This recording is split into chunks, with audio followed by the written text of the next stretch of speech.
Today's book is Sugar Street by Naguib Mahfouz. So this is book 3 of the Cairo Trilogy. The first book being Palace Walk, second book being Palace of Desires, and this is the third book. I reviewed both of the first two books before. I'll link to my reviews down below. Because I've already kind of gone over the background of this, I don't want to spend I've gone over the background in my previous reviews. I don't want to spend too much time rehashing stuff I've already gone over. So just real quick. This is a trilogy of books which traces one middle-class family in Egypt from the 1910s kind of through the 1940s, and kind of shows the changes in Egyptian society and the changes of fortune in this family in particular during this period. It was written in the 1950s. It's hugely popular in Egypt. It was translated into English in the early 1990s and is, I don't know, probably not as famous as it should be, but kind of well respected by kind of literature professors and stuff like that. Okay, so the third book here, just kind of jumping into it. Oh yeah, sorry, one more thing. I'm going to spoil everything. And the reason being, I find it difficult to kind of talk about this book without kind of commenting on the plots that go through. So this is the third and final book in the trilogy. This is, I think, the most interesting book in the trilogy and also the most depressing. So I guess kind of be warned. There are some really interesting things going on in here, but oh boy, can it get depressing at times. I'll start with the depressing stuff first. So one of the themes of this trilogy is kind of how time destroys everything. Particularly kind of the human body. The aging process just destroys people. And boy, that's depressing, isn't it? I mean, I know we're all aging every minute, but who likes to think about it all that much? It is just kind of depressing. And the author is not subtle at all. Like right from the first page, you get like 10 pages, which are nothing but just the characters thinking about how difficult life has gotten now that they're getting older and all their health problems. And then you just kind of get hammered over the head with this kind of throughout this book. I don't know. The lack of subtlety is something. And I don't know whether it's a bad thing or not a bad thing. I think there are definitely people who feel that kind of great literature should be subtle about its themes. This book is not subtle, but I don't know, who's to say? Maybe a lack of subtlety has its place. I don't know if maybe in the 1950s, if kind of the Arab tradition that Naguib Mahfouz was writing in, it was traditional to not be quite so subtle. Who knows, maybe in 100 years the literary styles will have changed and it will be kind of, you know, in vogue not to be subtle anymore. I mean, these kind of styles kind of change and come and go through time. So I don't want to make a value judgment on it, but just, I guess, be aware it's not subtle at all. So that's something that's kind of right there, right from the beginning and throughout the book, is just how depressing aging is. I've just turned 40 this year, I guess, to place myself on the aging spectrum. So I'm kind of looking down the barrel of the gun, so to speak, in kind of the next 15, 20, 30 years. I'm sure I'll have to deal with a bunch of these problems myself. But I'm not quite there yet. I still feel healthy, knock on wood. The portrait that Naguib Mahfouz paints of aging is just so depressing. His characters start to kind of have health problems in their 50s. And by their mid-60s, they're pretty much finished. I mean, the patriarch of this family is just, I think he dies before he hits 70, but by 65, His blood pressure and his heart is so weak. He just kind of sits. He just sits on the balcony all day and he can't do anything. Now, I mean, I have known a lot of people who have still been active as they have aged and still appear to be healthy and appear to be happy as well. Although, you know, how much an outsider can judge someone else's happiness, who knows?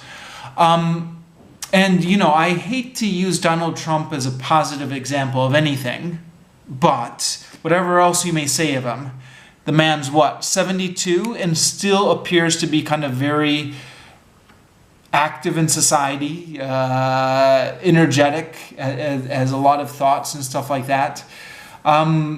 He's out doing a lot of things, none of them good, but you know, he's out there kind of living life in his 70s. And there are, maybe Donald Trump is a bad example, sorry, there are plenty of people you can pick, plenty of world leaders who are still out there doing a lot of stuff into their 70s.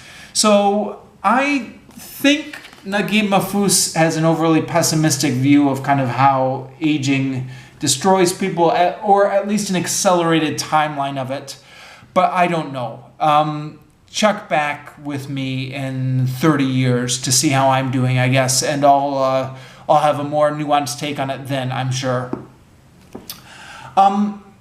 Yeah, so aging is a major theme. He also not only kind of aging, but also characters who are kind of destroyed by just the changes in fortune over the last 30 years. The most prominent example is Aisha, who in the first book was kind of the beautiful, carefree daughter of the family. By this book, she has had so many unfortunate things happen to her that she's essentially like a walking ghost. I mean, she's still alive. She still kind of drinks coffee and smokes cigarettes and eats kind of her daily meals. But she's just done. After her last daughter dies, she just kind of shuts down and she has no interest in life. So, and somebody who is still relatively young by the end of this book, kind of in her 40s, I think. So, yeah, that's one example of somebody who is still young, but kind of the changing nature of fortune just kind of completely destroys her over the course of this trilogy. There are other examples as well. Kamal, kind of the youngest son, has friends in the previous book who are quite wealthy.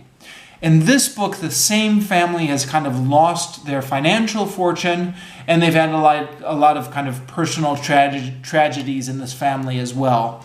This was the family that in the second book, Kamal was so envious of and kind of wanted to be part of because they were so rich and successful and learned and beautiful. And now in this book, they've just been completely reduced in fortune. So that's, I mean, I guess that's another theme of the book is be careful how happy you are because you never know what is going to happen tomorrow. You know, I guess as humans, for whatever reason, I don't know why we do this. Why evolution has kind of created us to be these types of creatures, but we always have the illusion of permanence, that kind of the way things are now is the way they're always going to be. Even though we know kind of cognitively that we're going to age and that stuff is going to get old, we still have this illusion that nothing is going to change kind of somewhere in the back of our mind, the place kind of where feeling is stronger than thought. But yeah, things change. And so, you know, you never know what's going to happen. Again, that's kind of depressing to think about, but I guess it's true, right? So that's kind of another theme of this book. So those two things are quite depressing. And again, no subtlety at all. You really get hit over the head with a bunch of this stuff. And I don't know, is depressing bad? I don't like depressing books, but you know, it's not wrong. we have to face these kind of unpleasant truths at some point. I don't know. Excuse me. Just be forewarned ahead of time, I guess. Moving on, some of the things I really liked about this book or found really interesting, reasons why I would really recommend it in spite of how depressing it is because we're kind of getting to the point here where there's some real interesting changes going on in Egyptian society. And this had kind of been gradually built up over the first two books, but it was like a real slow burn where we kind of really slowly saw these small changes get in. By this point in the book, the grandsons now, the sons of the original children, are full-on embracing kind of radical politics, which I guess was kind of coming into Egypt at this time in the 1930s and the 1940s. So you have two sons. One of them joins the Muslim Brotherhood, and one of them becomes a communist. Now, the Muslim Brotherhood, everybody knows about it now because it was in the news. When was this? 4 years ago? 8 years ago? You know what I'm talking about. There was that big revolution in Egypt in which the Muslim Brotherhood came to power relatively recently. I had never realized this, but the Muslim Brotherhood went all the way back to the 1930s. Like, that's when they got their start. So in this book, kind of one of the brothers is kind of joining kind of the young Muslim Brotherhood right when they're first kind of starting off. The other brother is joining kind of Marxist politics, which I don't know a lot about Egyptian history, but I think in the 1930s and 40s and 50s, there was kind of a sizable communist movement in Egypt during that time. So you have kind of the Muslim extremism on the one hand and the communism on the other. It's interesting. I've got mixed feelings on kind of the two brothers thing, because on the one hand, it's an interesting narrative technique. You get some parallels going here. They're both in the same family, but they're taking kind of two parallel but completely polar opposite paths. Interestingly enough, I said I'm gonna spoil stuff here. They both end up in the same exact position by the end of the book. They're both in jail, which is kind of a surprise to the characters themselves, because like everybody knew that the communist was headed for trouble, because he was a godless communist in conservative Islamic Egypt. So they're all saying, he's going to end up in trouble. And sure enough, he ends up in jail by the end of the book. But nobody thought that the Islamic brother was going to get into trouble because, he was so religious, and this is kind of a conservative religious society. And there's an interesting conversation right at the end of the book. Kamal, who is the boy's uncle, somebody's saying to him, "Where are your nephews?" And he said, "Well, they're both in jail." And they said, "What? The one who worships God and the one who doesn't worship God? Both in jail?" And Kamal said, "Well, in this life, in order to live peacefully, you need to worship the government." And so because both of those boys had set themselves up against the government, either through the Muslim Brotherhood or the communists, they both end up in the jail.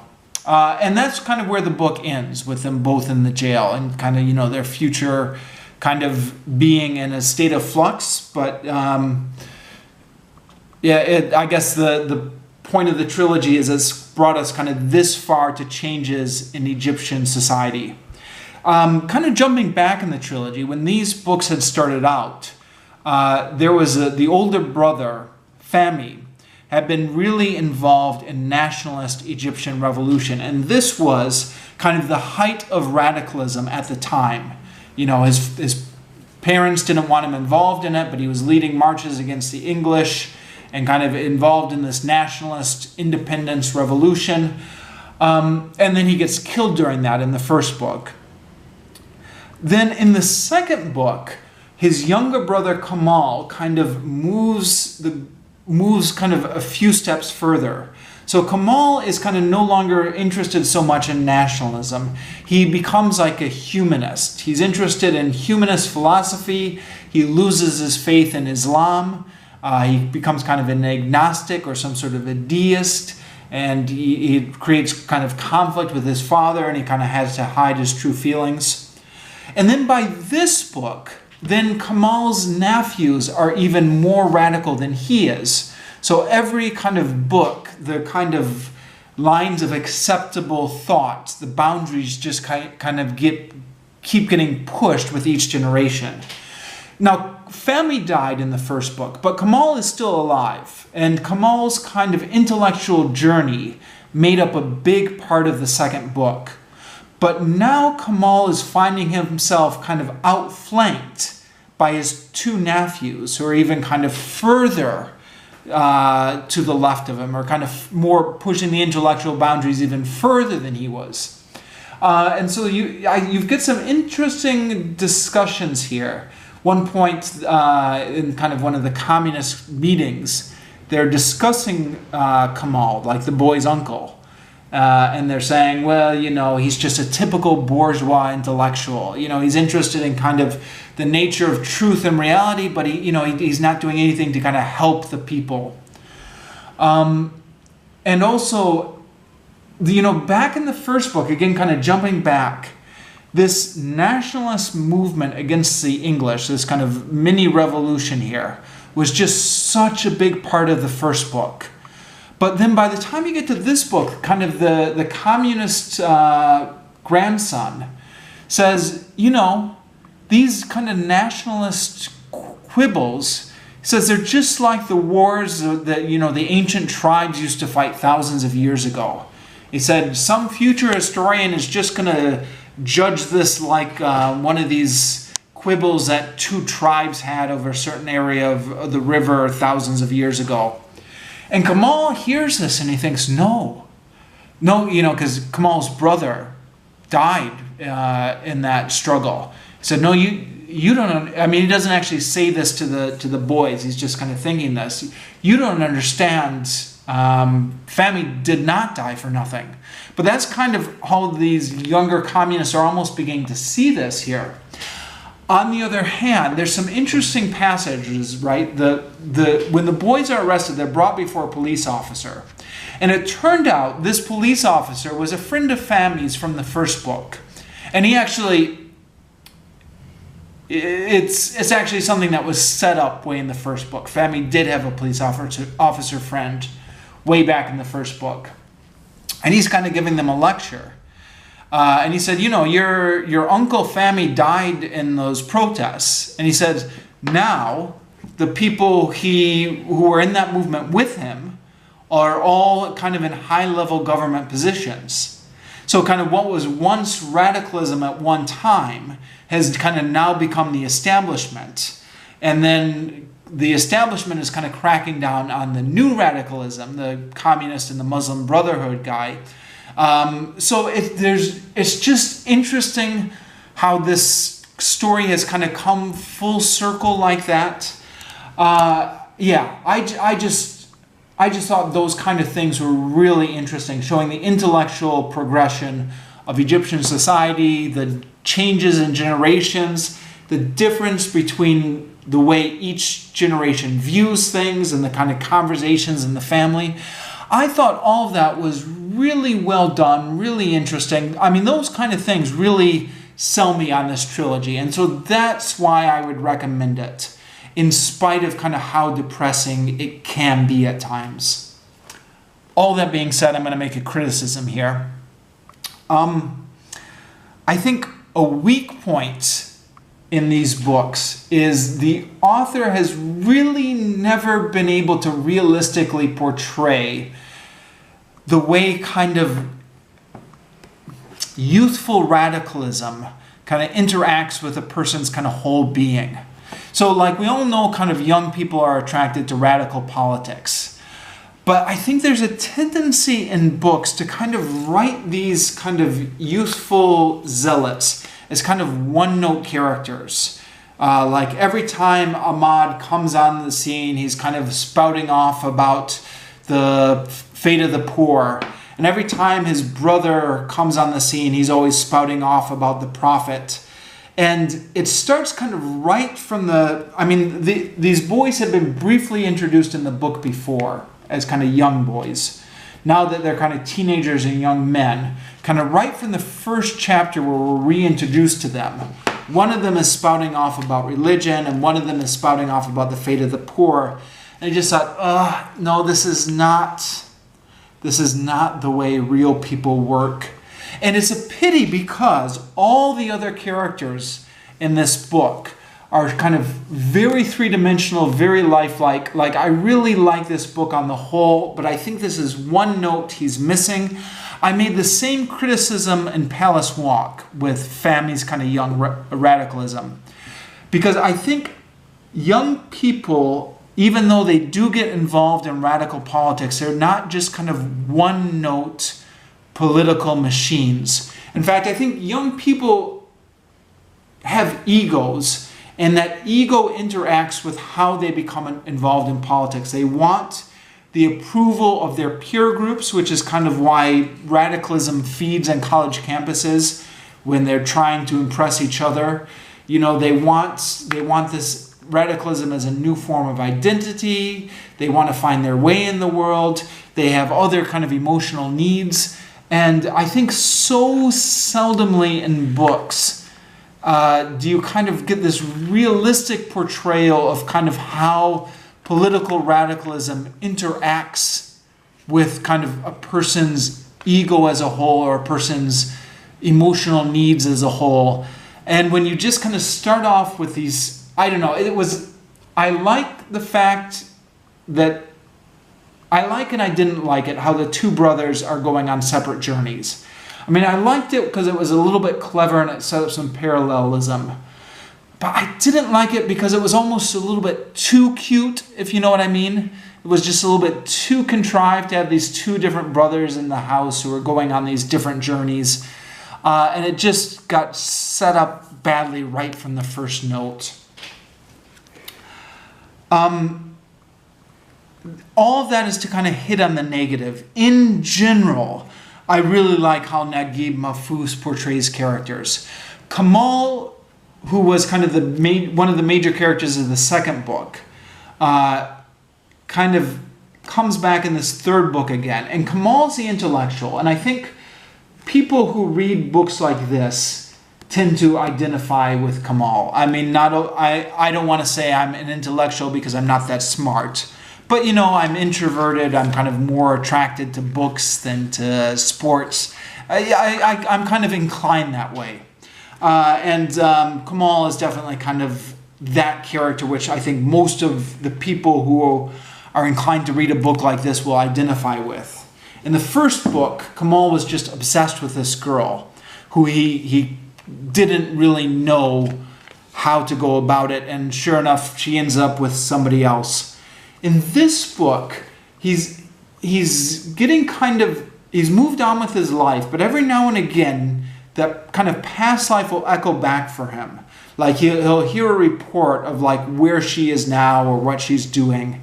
And he's really no longer in love with her, but yet he spent so much of his youth kind of building her into some larger than life thing that he's gotten kind of a nostalgia for her, but it's not really clear if the nostalgia is really for her or if just for this image he used to have of her. And, you know, as somebody who was like Kamal in my youth and kind of am older now, I can identify with that a little bit. You know, some of the girls I was so obsessed with in high school, you think back with them and you've got this kind of whole image created of them, which has nothing to do with reality. And then you're like, am I nostalgic for them or for that image that I created? I don't know. I could identify with that, I thought. And I thought Kamal was a very identifiable character. He had a lot of weaknesses, again, when it comes to girls and women and relationships. There's another one in this book which without getting too much detail, he completely bungles. But I thought, yeah, that's me. Yeah, I just could really identify with Kamal in this. Kamal is still kind of going through his struggle to kind of figure out what is the purpose of his life, what is the purpose of truth. He's ended up being kind of a teacher, which the book makes very clear is not viewed as kind of a highly respectable position. I mean, it is in the sense that he's got to kind of hide his visits to the prostitutes and pretend to be morally upright, but he doesn't make any money. And kind of everybody wants to be in all these high positions of influence, and kind of just settling for a teacher has kind of made it like he's given up on ambition, and he's getting kind of judged for that by his friends. Yeah. Sorry, I forget what I was talking about. I was going off on a tangent somewhere. Kamal's character arc throughout this entire trilogy has been very interesting. Another thing that's interesting about this third book is you kind of see a lot of these character arcs kind of come full circle. So in the first book especially, there were a lot of peripheral characters who I wasn't quite sure what the point of them was. I think the most obvious one was Miriam, who Fahmy was obsessed with in the first book. And there was something about a flirtation with her and an English soldier. And then, like, it didn't really go anywhere. And I was like, well, what was the point of her character arc? But then by this book, you kind of see where she's ended up. And she comes back for just a brief part in this book, where kind of Kamal sees her kind of working in this disreputable bar after she's been through a number of failed marriages.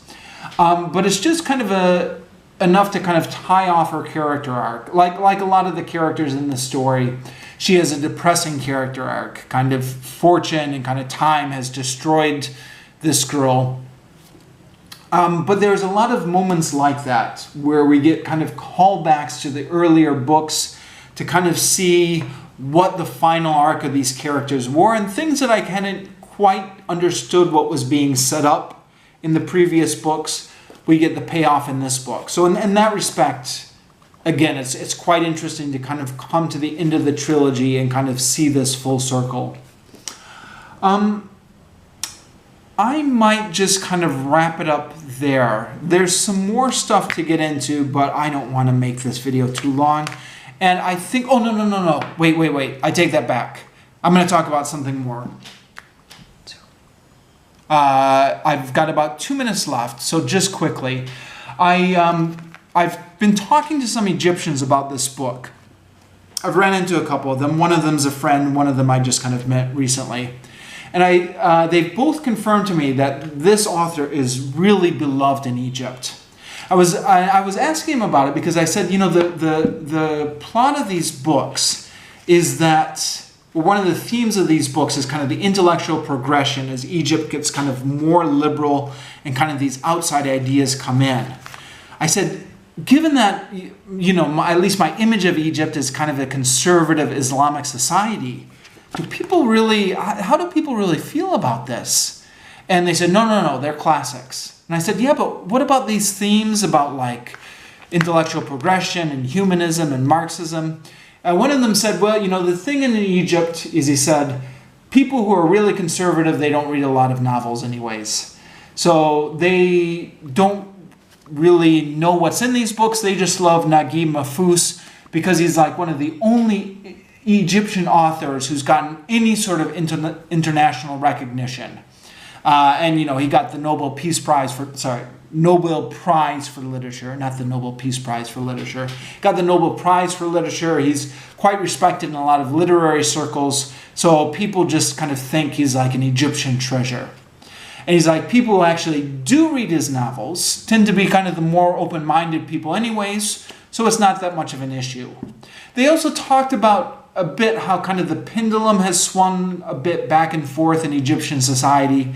It was kind of moving kind of more liberal for the 40s and 50s, got kind of more conservative later on. But people really still love Naguib Mahfouz, even though he's kind of talking about a liberalism that doesn't really exist anymore. Okay, I'm out of time. I'm going to have to finish the video here.